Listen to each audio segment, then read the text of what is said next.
Hi, this is Terry Edwards from Make More Placements, and welcome to this week's podcast. And this week, I'm interviewing a lady by the name of Emily, who I class as not only as a client, but also a good friend as well. We've known each other for some time now. Emily specialises in resourcing remote talent based in South Africa, and she provides an excellent solution for business owners who want to get back more hours in the day. I think we all know as business owners, especially when you first set it up, you can end up doing a ton of stuff that probably aren't going to add to the bottom line. So that's very much one of Emily's strengths. So Emily, thank you very much for joining us today. And I believe we're joined by your colleague, Rebecca, as well. Is that right? Absolutely, and I'll bring her in later. And without Rebecca, I'd be lost, but that's another story. Excellent. Thank you very much, Terry, for the introduction. Thank you very much. I think what's really important, there's a terrifying statistic where 45% of all businesses fail within the first 5 years. That's right. There's lots of reasons why that can happen, and it can be a rubbish idea or whatever, but we're talking to recruiters all the time who know that they're really good recruiters and start up on their own, and me included. I knew I could be a recruiter. There's no problems with that with the business. But what I found, and I'm sure you found, and many of the people you work with know, you want to do your core business, and suddenly you're having to become a social media manager, a copywriter, a lead generator, a finance manager, an IT support, an admin, and it goes on and on and on with a list of different functions. And the big problem is we've chosen all to be recruiters, not a social media manager, not a lead generator, not a copywriter. That otherwise we'd have chosen to be those roles. And we've got to suddenly learn how to become experts in this, or businesses tend just to ignore the function. Now, I'll give you an example, and this is ridiculous. I've had various businesses, and I've always been very good at the selling side, doing what I'm supposed to do. But the area I've always hated was invoicing. Can you imagine? So I'd do the work and not invoice because I hated doing it. And because I hated doing it, I ignored that.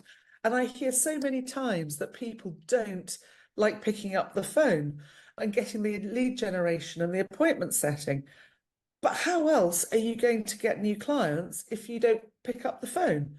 Now, if you're not good at it and you don't like it, give it to somebody else who is an expert. And I think this is something that I've really learned, and the team. Yeah.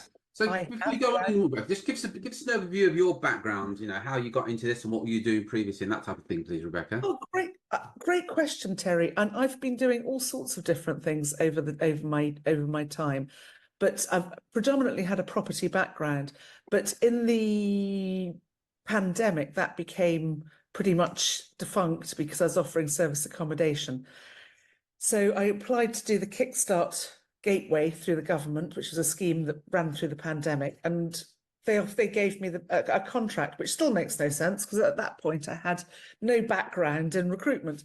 But I learned and helped a lot of young people into work and became Southeast's biggest gateway for the Kickstart, which is something I'm very proud of.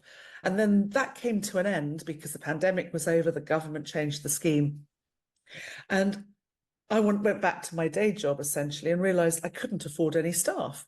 I was stuck because the quality of staff in the UK, and I know it's the same in America and Australia, there's a level of entitlement and people want the big salaries, but not necessarily prepared to work for it.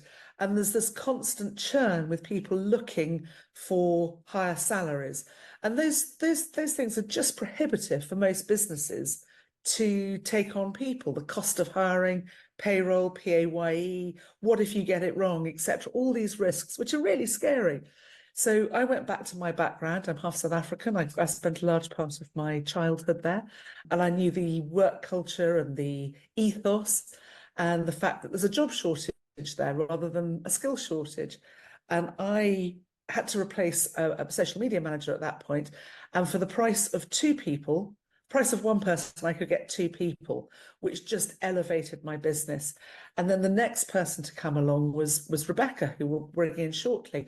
And her job was really to help me get appointments. And that was the main job, to reach out on LinkedIn, make phone calls, book appointments and qualify them. And she started at a very junior level, and she's now a very different person within my company.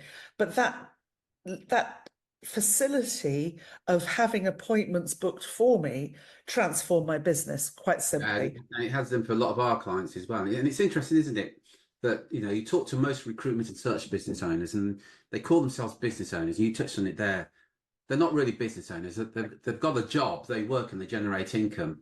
I always compare it to, you've got the corner shop where you can go and get a pint of milk and a newspaper, but the person that's behind the counter serving you owns that shop and had to get up at 6 o'clock in the morning to give you that pint of milk and a newspaper. Or you can go to a major retailer and it's either got automated tills or it's got somebody behind the till. But what we know is the CEO or the MD of that organization does not have to get up at 6 o'clock in the morning to serve the likes of you and I with our pint of milk and newspaper. But you can only do that when you've got a team. And you've raised some really good points there. And you talked about, for so many business owners, the tea maker, the coffee maker, the office cleaner, the social media expert, the accountant, and it's impossible. Yeah, you just can't. So some really interesting points there. So from what you're saying is, what you do is you find you help organizations and businesses build a team so they can create a business rather than job. And what we mean by that is, rather than the business owner having to do all the work, what they now do is they manage the process because they've got a team that are delivering. Is that a pretty fair summary of your offering? And I'll talk a bit more about that in a sec. But what I've found in my own business is, and last week was half term, and I took a large part of it off. I didn't look at my phone, or I looked at my phone maybe once a day. Rebecca was my main point of contact, and the business ran itself. How wonderful is that? We did new business, we got new leads. It ran itself.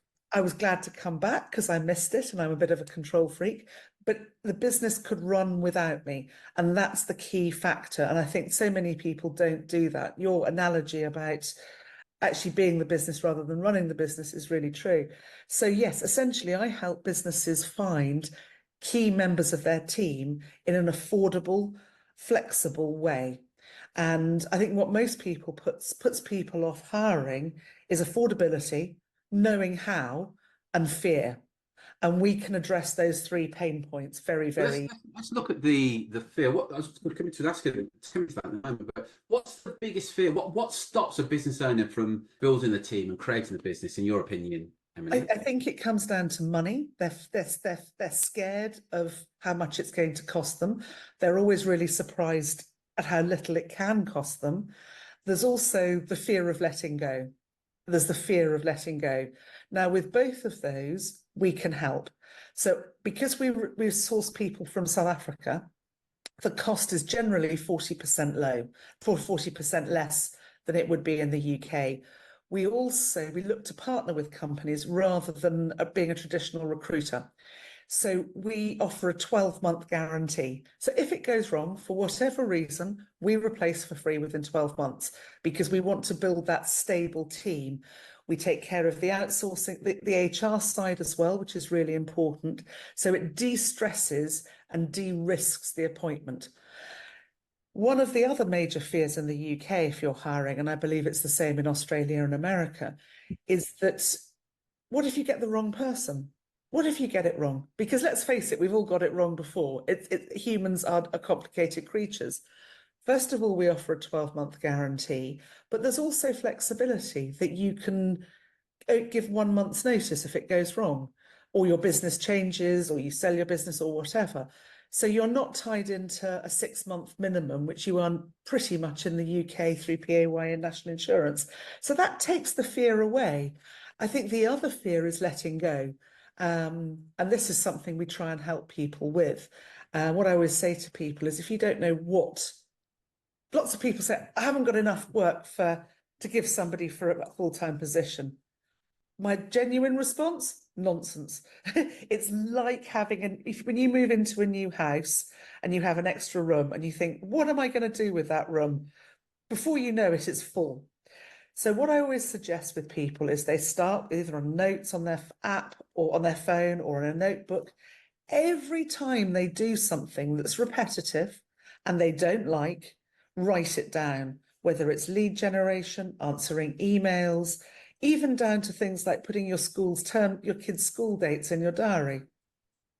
Put it all in the diary, because all these things are time vampires, which takes you away from the main thing, which is running your business. And that's fear. I think also, especially with appointment setters, it's not knowing how to train them. I had that initially. I had an appointment setter and nice man, I'm sure he was brilliant, but I didn't give him the training that he needed. But that's something that you really help with, isn't it, Terry? That's right. Yeah, we do help with that. And again, full disclosure, we've got 3 appointment setters that are making appointments for us. A lot of our clients have built appointment setters. And I mean, that's a really good example there where for most recruiters, most independent recruitment businesses were formerly employed by somebody else and have gone off on their own. And most recruitment businesses fail because they don't get enough business. And the reason they don't get enough business is because they don't know how to get the business. As you said at the very beginning, one of the keys is marketing and business development. If you've got somebody doing that for you, it takes so much pressure off you. So our guys will have appointment setters, get them averaging 1 or 2 appointments a day, every day. Well, that transforms their business when they're getting those meetings booked in for them. So the recruitment business owner is having 1 or 2 meetings a day with interested hiring managers who are in the market for what they do. It's transformation, isn't it? As you well know. Completely. And it's not just lead generators is obviously the start of the business. Without leads, the rest of the functions don't matter. Yeah. But something I found really transformative in my own business, and when I first got the login details for the back end of your course, I was going through it and working through it and not quite having all the time. And I just, in the end, thought, what am I doing? And I let my social media manager, got a full-time person, incredible.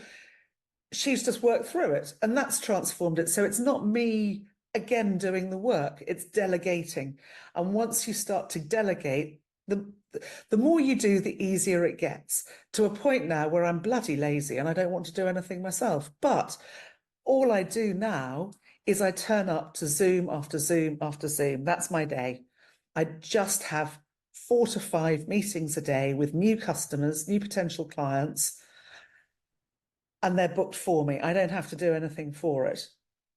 And that is transformative. Terry, I can't hear you. Apologies, I turned my mic off because my chair was creaking. But that's the thing that's really transformed the business. So in my own business, I've got the lead generation side sorted, which is fantastic. I've got the social media management side sorted. And all I have to do with that is essentially approve and say, I like that, I don't like that, I want more of that. And with a combination of AI, it's brilliant. That probably takes up 40 minutes of my day. Then Rebecca takes care of all the time vampires, the things that I'm really, really bad at, that I don't want to do, booking in interviews, writing the contracts, all that side of things. I'm really quite dyslexic. So doing that side of things for me is just pure terror.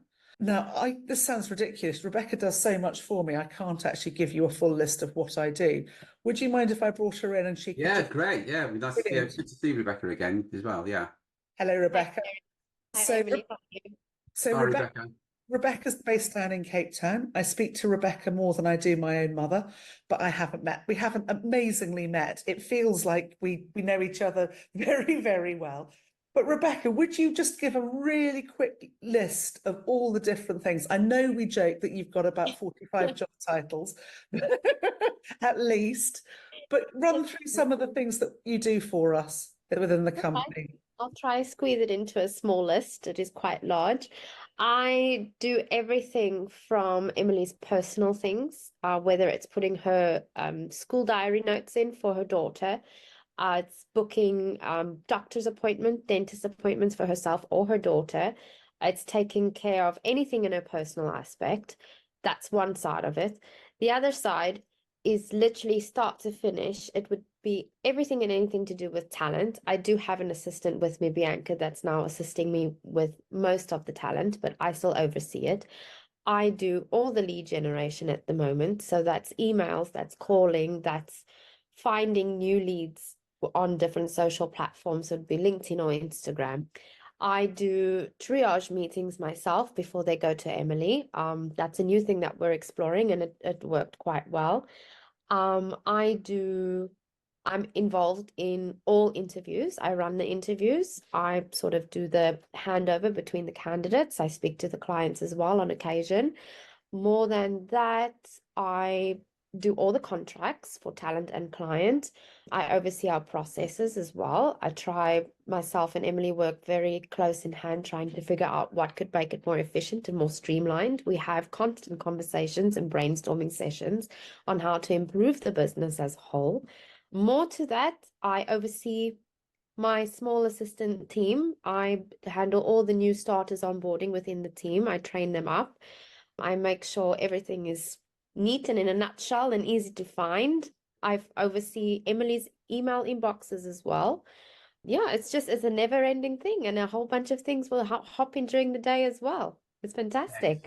Excellent. Well, Excellent. as you can hear, I would be completely lost without Rebecca. And we started off as a part-time lead generator. And it's grown and it's grown and it's grown and it's grown.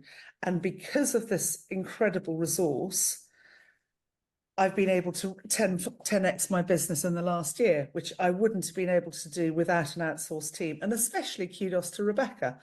And I know you wouldn't mind, hopefully you won't mind me saying this, but I couldn't afford Rebecca in the UK, but I can afford Rebecca in Cape Town, which works really, really well. And it's a fantastic solution for both sides. That's right. Yeah, that's excellent. I mean, there's so much in there, Rebecca. Rebecca, first of all, I think you're a superstar. Putting up with me. Yeah. I think it's brilliant. I just want to add a few more things that our people do. So producing content, back office support, typing, transcriptions. You mentioned sourcing candidates. Our outsourcers handle our CRM management. Some of our clients use virtual teams to actually do the sales calls. Some recruitment business owners don't even like doing the sales call, and they will get somebody else to do that for them, and they then deliver on the assignments. I could go on and on. I think the key thing here is that on a purely personal level, I've probably gained, no exaggeration, 10, 15 hours a week every week by bringing, because as a lot of business owners, you couldn't get everything done from between Monday and Friday. So you think, oh, I'll do that on Saturday morning. I'll do that on Sunday morning. And you're full of good intentions and you do it on those days. But ultimately what suffers is the family suffer, because in the time that you should be spending with the family, you're saying, oh, I just need to get this done before I join you guys. And it eliminates all that completely. So you get back so much time for yourself. Yeah. Rebecca, you're a superstar. You're absolute superstar. It really is. Yeah. It really is. Absolute rock star. I think what also is important, and there's a story that I think one of our mutual colleagues mentioned regarding he spent 4 hours trying to crop a photo for Cam for a social media post. Lots of swearing, and it took him 4 hours. His son came back from school, and it took him going, Dad, and it took him about 10 minutes. That's and right. That's exactly the whole point. You're hiring not children, but you're hiring people that are better than things that you are. Rebecca's jobs I could do, but it would take me hours because I'm bad at it. She is way better at it than I am. Same with Mia, same with Bianca, same with the rest of my team. They are fantastic. And that enables me, I can give that to them, and it gives me the freedom to focus on what I want to do, which is grow the business. I have the mental capacity to think about the new strategies to hopefully 10x again this year. It also means that come school pickup time, I can be a mummy, and that's what I really want to be. I do this to earn the money, to have the fun stuff and the time, not to be a slave to my business.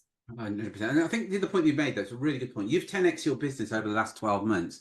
If you talk to most recruitment business owners saying, what would you need to do to 10x your business? They say, oh, I need to do more calls. I need to do more placements and everything.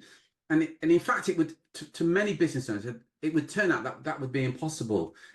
What you've done is, and there's a lesson here for all of us, is that you've 10x your business by doing less. Let me repeat that.